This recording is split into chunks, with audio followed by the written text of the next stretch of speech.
आज के मुख्य समाचार। करण नंदा ने कांग्रेस सरकार पर भ्रष्टाचार और गुटबाजी के लगाए आरोप। हिमाचल में पेट्रोल डीजल अब उधार नहीं मिलेगा।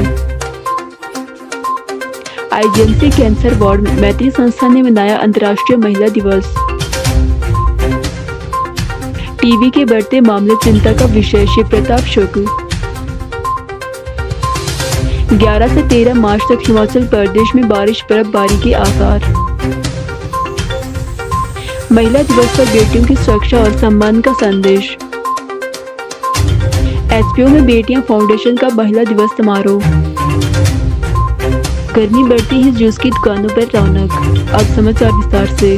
अंतर्राष्ट्रीय महिला दिवस के अवसर पर बेटियां फाउंडेशन द्वारा हिमाचल प्रदेश विश्वविद्यालय में एक भव्य समारोह का आयोजन किया गया। कार्यक्रम में विभिन्न क्षेत्रों में उत्कृष्ट कार्य करने वाली महिलाओं और माताओं को सम्मानित किया गया। समारोह में मुख्य अतिथि के रूप में प्रसिद्ध पहाड़ी गायक विकी राष्ट्र उपस्थित रहे। उन्होंने महिलाओं को महिला दिवस की शुभकामनाएं देते हुए कहा कि समाज में बेटियों और महिलाओं को सम्मान और समान अवसर देना बेहद जरूरी है। उन्होंने युवाओं से नशे से दूर रहने और समाज को नशा मुक्त बनाने का संदेश भी दिया। कार्यक्रम के दौरान वक्ताओं ने कहा कि समाज में बेटियों और महिलाओं की भूमिका अत्यंत महत्वपूर्ण है और उनके सम्मान व सुरक्षा के लिए सभी को मिलकर प्रयास करने चाहिए। उन्होंने यह भी कहा कि बेटियों को शिक्षा और अवसर मिलने से ही समाज का समग्र विकास संभव है। इस अवसर पर मंच से सामाजिक कुरीतियों के खिलाफ आवाज उठाने और बेटियों के सम्मान की रक्षा करने का संदेश दिया गया। साथ ही नशा मुक्त समाज के निर्माण के लिए जागरूकता फैलाने पर भी जोर दिया गया। कार्यक्रम में बड़ी संख्या में छात्र छात्राओं, सामाजिक कार्यकर्ताओं और स्थानीय लोगों ने भाग लिया। समारोह के दौरान सांस्कृतिक प्रस्तुतियों का भी आयोजन किया गया, जिससे कार्यक्रम का माहौल और अधिक उत्साहपूर्ण बन गया। आयोजकों ने कहा कि बेटियां फाउंडेशन आगे भी समाज में महिलाओं के सशक्तिकरण, बेटियों की सुरक्षा और सामाजिक जागरूकता के लिए इस तरह के कार्यक्रम आयोजित करती रहेगी। सबसे पहले मैं दीप सर और उनकी पूरी टीम का धन्यवाद करना चाहती हूँ, जिन्होंने हमें इतना बड़ा मंच प्रदान किया। और मैं आप सभी महिलाओं को महिला दिवस की शुभकामनाएं देती हूँ। दशा देश की क्यों डगमगाने लगी, दशा देश की क्यों डगमगाने लगी, जवान ही जब नशे में लड़खड़ाने लगी। जिन हाथों में होनी चाहिए किताबें, उन हाथों की रगों में सुइयां क्यों भरी जाने लगी। परम आदरणीय मुख्य अतिथि जी, निर्णायक श्रोतागण एवं मेरे प्रिय साथियों, मेरा आप सभी को नमस्ते। मैं सुनीति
हिमाचल प्रदेश में सरकारी विभागों, निर्माण एजेंसियों और निजी संस्थानों को अब पेट्रोल डीजल के लिए तुरंत नकद या अग्रिम भुगतान करना होगा। Himachal Pradesh petroleum dealer association ने प्रदेश भर में क्रेडिट सुविधा पूरी तरह बंद करने का फैसला लिया है, जो आगामी सोमवार से लागू हो जाएगा। एसोसिएशन के अध्यक्ष सुकुमार सिंह ने बताया कि अंतर्राष्ट्रीय स्तर पर चल रहे युद्ध और कच्चे तेल की आपूर्ति में आ रही बाधाओं के कारण तेल कंपनियों को भारी आर्थिक नुकसान झेलना पड़ रहा है। इस कारण कंपनियों ने डीलरों को दी जाने वाली 2 से 4 दिन की उधार सुविधा बंद कर दी है और अब कैश एंड कैरी मॉडल लागू कर दिया गया है।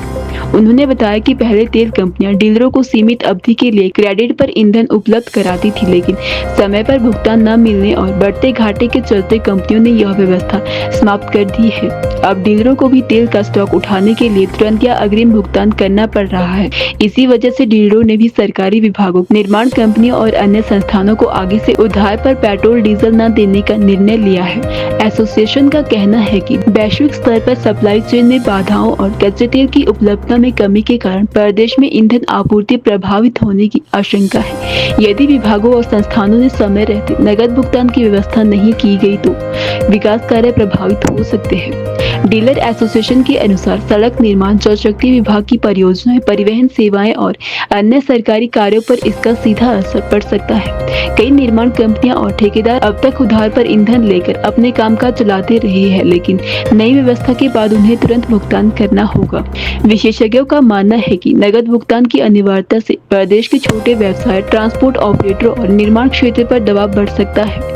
हालांकि एसोसिएशन का कहना है कि यह कदम परिस्थितियों के चलते उठाना पड़ रहा है। फिलहाल ईंधन आपूर्ति व्यवस्था को बनाए रखने के लिए यही एकमात्र विकल्प है।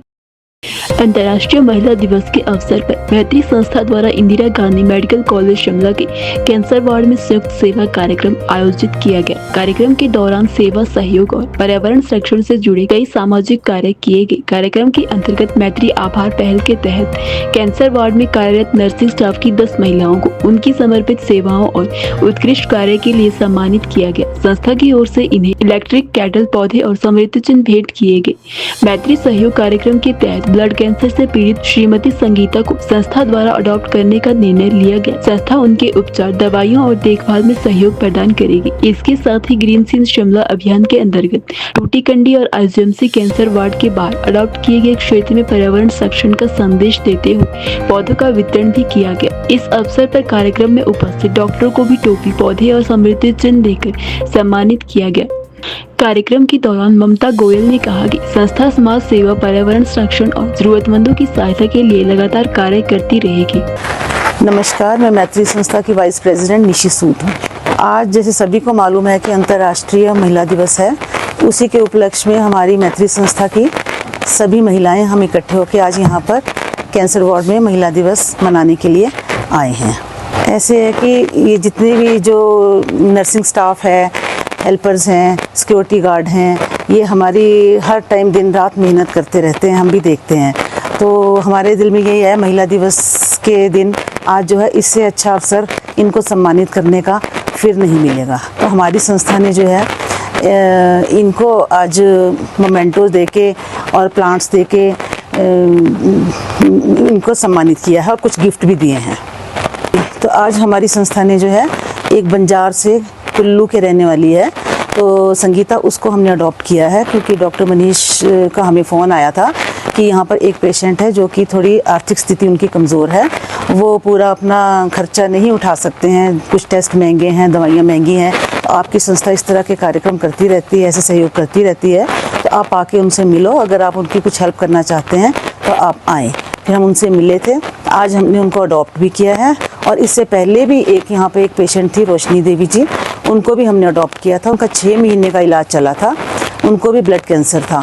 तो उनकी हमारी संस्था ने जो भी खाने पीने का सामान है, कपड़े हैं, दवाइयाँ हैं, कुछ टेस्ट बहुत महंगे थे, 10-10 हज़ार के टेस्ट भी उनके बाहर से होते थे, वो भी हमने करवाए हैं। तो आज वो रोशनी जो है वो अपने घर जा चुकी है। और उस टाइम एक टाइम ऐसा था कि रोशनी देवी के जो घर वालों ने भी खर्चे को देख के इनकार कर दिया था और उसको अकेला छोड़ दिया था। तब डॉक्टर साहब ने हमें बोला था कि इसका अगर आप लोग थोड़ी मदद कर सकते तो आ जाएं। तो अब वो अपने घर ठीक होके जा चुकी है। और हमारी कोशिश यही है, जो हमने आज संगीता जी को अडॉप्ट किया है, इनको भी 6 महीने का इलाज होना है। तो जो भी हमारी संस्था से बन पाएगा हम उनकी पूरी मदद करेंगे। Miss doctor Rahul chief guest थे और जो डॉक्टर मनीष है यहाँ के HOD हैं, वो हमारी यहाँ पे हर महीने जो हम प्रोजेक्ट करने के लिए आते हैं तो हमारी बहुत मदद करते हैं। और यहाँ की जो पहले मैट्रन थी मीरा चौहान जी, तो वो भी हमारी बहुत मदद करती हैं। आज हमने उन्हें भी सम्मानित किया है। शिव प्रताप शुक्ल ने अपने 3 वर्ष के कार्यकाल को याद करते हुए कहा कि इस दौरान उन्होंने हिमाचल प्रदेश के लोगों और यहाँ की परिस्थितियों को समझने का प्रयास किया। राजभवन में पत्रकारों से बातचीत करते हुए उन्होंने राष्ट्रपति और प्रधानमंत्री का आभार व्यक्त किया कि उन्हें हिमाचल के बाद तेलंगाना में राज्यपाल के रूप में सेवा का अवसर दिया गया। उन्होंने कहा कि हिमाचल प्रदेश में विकास की काफी संभावनाएं हैं, लेकिन इसके लिए कार्य संस्कृति को मजबूत करना बेहद जरूरी है। उन्होंने कहा कि प्रदेश के नेताओं को इन संभावनाओं पर गंभीरता से काम करना चाहिए। उदाहरण देते हुए उन्होंने कहा कि हिमाचल से बाद में बना उत्तराखंड कई क्षेत्रों में आगे निकल गया है, इसलिए प्रदेश में बेहतर कार्य संस्कृति विकसित करना समय की आवश्यकता है। स्वास्थ्य से जुड़े मुद्दों पर बोलते हुए उन्होंने कहा कि प्रदेश में टीबी के मरीजों की संख्या बढ़ना चिंता का विषय है। पिछले वर्ष उम्मीद थी कि हिमाचल टीबी मुक्त राज्य बनने की दिशा में तेजी से आगे बढ़ेगा, लेकिन अन्य राज्यों की तुलना में यहाँ मरीजों की संख्या बढ़ी है। उन्होंने कहा कि टीबी मुक्त और नशा मुक्त हिमाचल बनाने के लिए अभियान चलाया गया, जिसमें मीडिया ने महत्वपूर्ण भूमिका निभाई। पूर्व राज्यपाल ने कहा कि केवल राजनीति ही नहीं बल्कि कार्य संस्कृति का विकास भी जरूरी है। उन्होंने बताया कि उनके कार्यकाल के दौरान राजभवन और प्रदेश सरकार के बीच किसी प्रकार का टकराव नहीं रहा और सहयोगात्मक माहौल में काम किया गया। उन्होंने कहा कि हिमाचल की प्राकृतिक सुंदरता और यहाँ के लोगों का स्नेह ऐसा है कि कोई भी यहाँ बार बार आना चाहता है। उन्होंने विश्वास जताया कि भविष्य में वह किसी न किसी अवसर पर हिमाचल जरूर आएंगे, भले ही राज्यपाल के रूप में नहीं बल्कि किसी सम्मेलन या कार्यक्रम के तहत।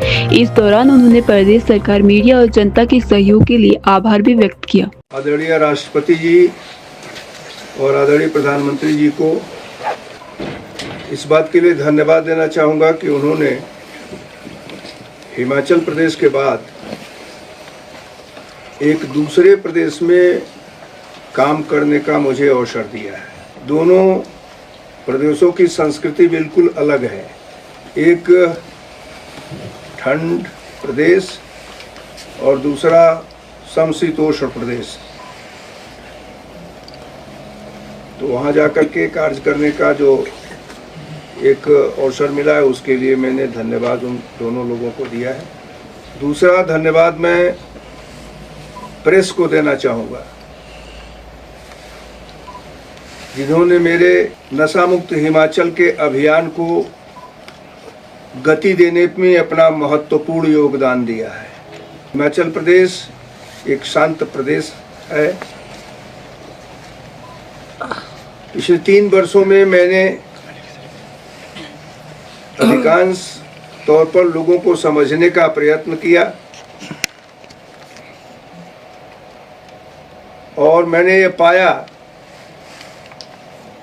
कि कार्य करने का काफ़ी स्कोप हिमाचल में है। राजनीतिक दल के लोगों को उसका लाभ उठाना चाहिए। समाज के लोगों से पूरी तौर पर के जुड़ करके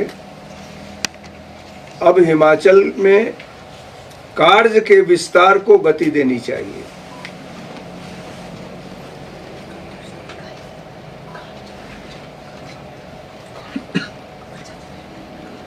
पचासों वर्ष पुराने बने हुए प्रदेश में कार्य विस्तार नहीं दिया जाएगा तो मुझे लगता है कि प्रदेश आगे फिर नहीं बढ़ेगा। अगर सापेक्ष देखें तो बाद में बना हुआ उत्तराखंड हिमाचल से आगे निकल गया। तो इस नाते निश्चित रूप से हिमाचल प्रदेश में रहने वाले सभी लोगों को कार्य संस्कृति पर विकास करने का ध्यान देना चाहिए। आज आप सभी प्रेस के लोगों, मैं जरूर इस बात को आप लोगों से गुजारिश करूंगा कि समय समय पर सरकार से ये जो टीबी मुक्त हिमाचल है उस पर चर्चा करनी चाहिए। देश के अन्य भागों की अपेक्षा हिमाचल में टीबी के रोगी बढ़े हैं तो इस नाते मैंने इस अभियान को अपने सेक्रेटरी के साथ मिल करके बड़ी गंभीरता के साथ वो किया था। टीबी मुक्त भारत का अभियान प्रधानमंत्री चला रहे हैं, उनके निर्देशन में हम लोगों ने यहाँ भी शुरू किया था। पिछले साल ये सोचा गया था कि हिमाचल टीबी मुक्त हो जाएगा, लेकिन टीबी मुक्त होने की जगह टीबी के रोगी बढ़ गए। मीडिया ही समय समय पर इस पर पूछताछ करके इस पर रोक लगाने का काम भी कर सकता है। इस नाते मैंने मीडिया से आग्रह किया है कि राजनीतिक समाचारों के अतिरिक्त कुछ सामाजिक सरोकार भी मीडिया को समय समय पर उठाते रहना चाहिए। मीडिया जब इसे उठाएगा तो लोग सचेत होंगे, वह भी जो रोगी हैं, वह भी जो छिपा रहे हैं कि हम रोगी नहीं हैं, और वह भी जो सरकारी अधिकारी कर्मचारी या सरकार है। तो इस नाते हमने आज जरूर ये सोचा कि आपसे जब रूबरू होऊंगा तो इस विषय पर जरूर रखूंगा कि जो अभियान टीबी मुक्त का भी मैंने लिया था और नशा मुक्त का भी लिया था, वो अब मीडिया के समक्ष रखूंगा, ताकि मेरे इस अभियान को मीडिया के बंधुओं के द्वारा गंभीरता के साथ उठाना चाहिए। तभी समाज के लोग चेतेंगे, तभी सरकार के लोग चेतेंगे। राजभवन के बीच और सरकार के बीच टकराव कभी भी नहीं था। सरकार ने जो भी हमारे का भेजने के बाद भी केवल तब राजभवन था, लोक भवन सेफ नहीं हो सकता है जब तक उस पर सेंट्रल गवर्नमेंट अपनी अनुमति नहीं देगी। तो अगर उसको ये मान करके चला जाए कि हमारे यहाँ यह बिल पास नहीं किया गया राजभवन के द्वारा, तो मुझे लगता है कि कहीं न कहीं गलतफहमी है, उस गलतफहमी को दूर करनी चाहिए। हिमाचल प्रदेश में शनिवार को मौसम के दो अलग अलग रंग देखने को मिले। जहां ऊंचाई वाले क्षेत्रों में बर्फबारी हुई, वहीं मैदानी जिलों में तापमान बढ़ने से गर्म हवाएं चली और कई स्थानों पर लू जैसे हालात रहे। जनजातीय जिला लाहौल स्पीति में मौसम का मिजाज बदलने से 13,050 फीट की ऊंचाई पर स्थित रोहतांग दर्रा में दोपहर बाद हल्की बर्फबारी दर्ज की गई। रोहतांग के अलावा चंद्रभागा की ऊंची पहाड़ियों सहित केपन पीक, शिगरी ग्लेशियर, कुंजम्पा, शीती नाला की लद्दाखी पीक, फ्रेंडशिप पीक और सेवन सिस्टर पीक पर भी बर्फबारी हुई। बर्फबारी के चलते ऊंचाई वाले क्षेत्रों में तापमान में गिरावट दर्ज की गई। दूसरी ओर मैदानी जिलों में गर्मी का असर बढ़ गया। धर्मशाला, सोलन, सुंदरनगर और भुंतर में गर्म हवाएं चली। ऊना, कांगड़ा, हमीरपुर, बिलासपुर, कुल्लू और मंडी जिलों के अधिकांश क्षेत्रों में अधिकतम तापमान 30 डिग्री सेल्सियस से अधिक दर्ज किया गया। प्रदेश में दर्ज अधिकतम तापमान के अनुसार ऊना में 33.8 डिग्री, मंडी में 32.6 डिग्री, मेरी में 31.6 डिग्री, भुंतर में 30.9 डिग्री, सुंदरनगर में 30.7 डिग्री और कांगड़ा तथा धर्मशाला में करीब 30 डिग्री सेल्सियस तापमान दर्ज किया गया। रात के तापमान में भी बढ़ोतरी देखी गई और कई स्थानों पर न्यूनतम तापमान 10 डिग्री से ऊपर रहा। इस बीच सीमा सड़क संगठन ने रोहतांग दर्रे को बहाल करने की तैयारी शुरू कर दी है। बीआरओ ने रोहतांग के नॉर्थ पोर्टल से कोकसर की ओर बर्फ हटाने का कार्य शुरू कर दिया है, ताकि आने वाले समय में इस मार्ग को यातायात के लिए खोला जा सके। मौसम विज्ञान केंद्र शिमला के अनुसार आज प्रदेश के सभी क्षेत्रों में मौसम साफ रहने का पूर्वानुमान है। हालांकि मैदानी जिलों में तापमान बढ़ने के कारण लू चलने को लेकर येलो अलर्ट जारी किया गया है। मौसम विज्ञान का कहना है कि 9 मार्च से उच्च पर्वतीय क्षेत्रों में मौसम करवट ले सकता है। इसके बाद 11 से 13 मार्च के बीच पूरे हिमाचल प्रदेश में बारिश और ऊंचाई वाले क्षेत्रों में बर्फबारी की संभावना है। इस बदलाव से मैदानी जिलों में पड़ रही गर्मी से कुछ राहत मिलने की उम्मीद जताई जा रही है। अंतर्राष्ट्रीय महिला दिवस के अवसर पर आरपी सिंह और परमिंदर कुमार भट्टी ने मीडिया से बातचीत करते हुए महिलाओं को शुभकामनाएं दी और समाज में नशा मुक्त वातावरण तथा प्रेम और सम्मान का संदेश दिया। इस अवसर पर परमिंदर कुमार भट्टी ने कहा कि समाज में बेटियों के खिलाफ हो रहे अत्याचार बेहद चिंता का विषय है। उन्होंने कहा कि देश में लगभग हर मिनट बेटियों के साथ प्रताड़ना के मामले दर्ज हो रहे हैं, जो गंभीर स्थिति को दर्शाते हैं। उन्होंने कहा कि हम अक्सर रानी लक्ष्मीबाई और कल्पना चावला जैसी महिलाओं के उदाहरण देते हैं, लेकिन यदि समाज में बेटियों को जीने और आगे बढ़ने का अवसर नहीं मिलेगा तो ऐसे उदाहरण सामने नहीं आ पाएंगे। उन्होंने लोगों से अपील की कि अपने आसपास होने वाले ऐसे मामलों के खिलाफ आवाज उठाएं और बेटियों की सुरक्षा तथा सम्मान के लिए एकजुट होकर काम करें। उन्होंने कहा कि समाज तभी मजबूत बनेगा जब बेटियों को सम्मान, अधिकार और सुरक्षित वातावरण मिलेगा। दोनों वक्ताओं ने महिला दिवस के अवसर पर महिलाओं के सम्मान, सुरक्षा और सशक्तिकरण के लिए समाज को जागरूक होने का आह्वान किया। आन के लिए बहुत ही अच्छा ये कार्यक्रम किया गया है और लोगों का उत्साह देखते ही देख रहा है कि लोग कितने उत्साहित हैं। साथ के साथ संदेश देना चाहते हैं मेरे साथ ये हमारे भाई सिंगर जो हैं आरबी सिंह जी, ये जितेंद्र भट्टी जी। हम संदेश देना चाहते हैं कि बेटियों को जो लोग कोख में मार देते हैं, मेरे भाइयों आपको बेटियों को कोख में मारने से पहले सोचना चाहिए कि हम एग्जाम्पल तो देते हैं रानी लक्ष्मीबाई का, हम एग्जाम्पल देते हैं कल्पना चावला का, सरोजनी नायडू का, हम सावित्रीबाई फुले का एग्जाम्पल देते हैं, पर अगर हम लोगों ने बेटियों को कोख में मारना बंद नहीं किया तो ये एग्जाम्पल देने हम कभी दे ही नहीं पाएंगे।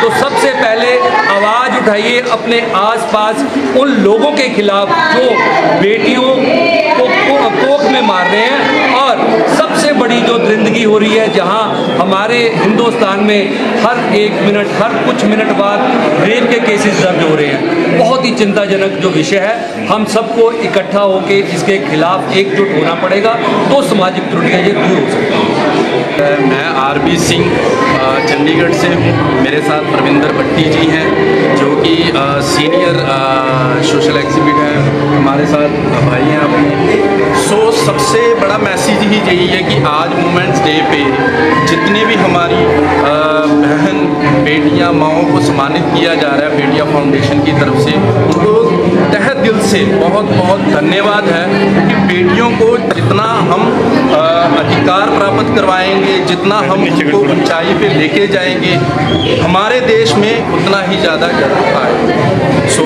बहुत बहुत थैंक यू है मीडिया कर्मियों का भी कि उन्होंने आए अपना कीमती टाइम दिया है। बहुत बहुत धन्यवाद।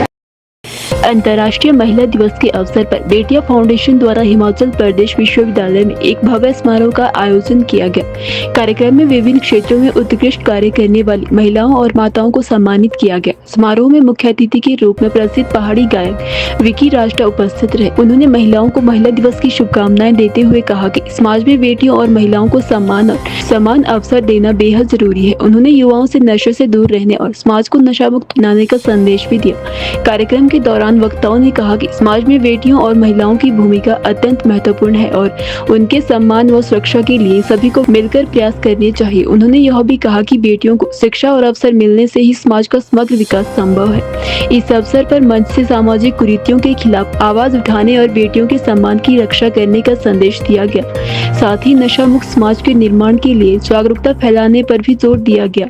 कार्यक्रम में बड़ी संख्या में छात्र छात्राओं, सामाजिक कार्यकर्ताओं और स्थानीय लोगों ने भाग लिया। समारोह के दौरान सांस्कृतिक प्रस्तुतियों का भी आयोजन किया गया, जिससे कार्यक्रम का माहौल और अधिक उत्साहपूर्ण बन गया। आयोजकों ने कहा कि बेटिया फाउंडेशन आगे भी समाज में महिलाओं के सशक्तिकरण, बेटियों की सुरक्षा और सामाजिक जागरूकता के लिए इस तरह के कार्यक्रम आयोजित करती रहेगी। सबसे पहले मैं दीप सर और उनकी पूरी टीम का धन्यवाद करना चाहती हूँ, जिन्होंने हमें इतना बड़ा मंच प्रदान किया। और मैं आप सभी महिलाओं को महिला दिवस की शुभकामनाएं देती हूँ। दशा देश की क्यों डगमगाने लगी, दशा देश की क्यों डगमगाने लगी, जवान ही जब नशे में लड़खड़ाने लगी। जिन हाथों में होनी चाहिए किताबें, उन हाथों की नजरों में सुइयां क्यों भरी जाने लगी। परम आदरणीय मुख्य अतिथि जी, निर्णायक श्रोतागण एवं मेरे प्रिय साथी, मेरा आप सभी को नमस्ते। मैं सुनीति चौहान आज युवाओं में बढ़ते नशे के प्रकोप पर अपने विचार प्रकट करने जा रही हूँ। आशा है आप ध्यान से सुनेंगे। सबसे पहले प्रश्न उठता है, आखिर मादक पदार्थ और नशीली दवाइयों का सेवन क्या है। मैं आप सभी को बताती हूँ। मादक पदार्थ ऐसे रासायनिक पदार्थ है जिनका प्रयोग व्यक्ति अपने मानसिक और शारीरिक कार्य प्रणाली को बदलने के लिए करता है। रासायनिक पदार्थ युवा को कुछ समय के लिए तनाव, हल्का और आनंदित महसूस कराता है और वे धीरे धीरे दलदल में डूबते ही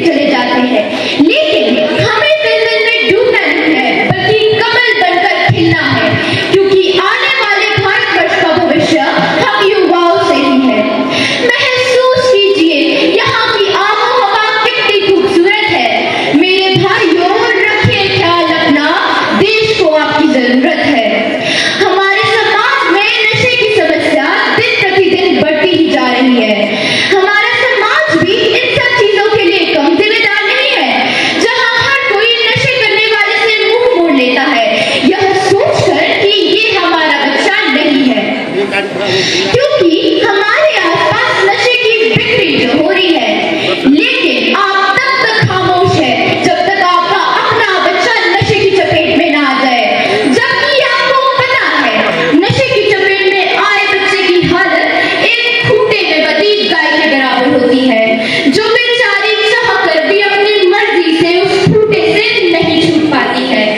सोचिए इससे बड़ा दुष्प्रभाव और हमारे देश के लिए क्या हो सकता है।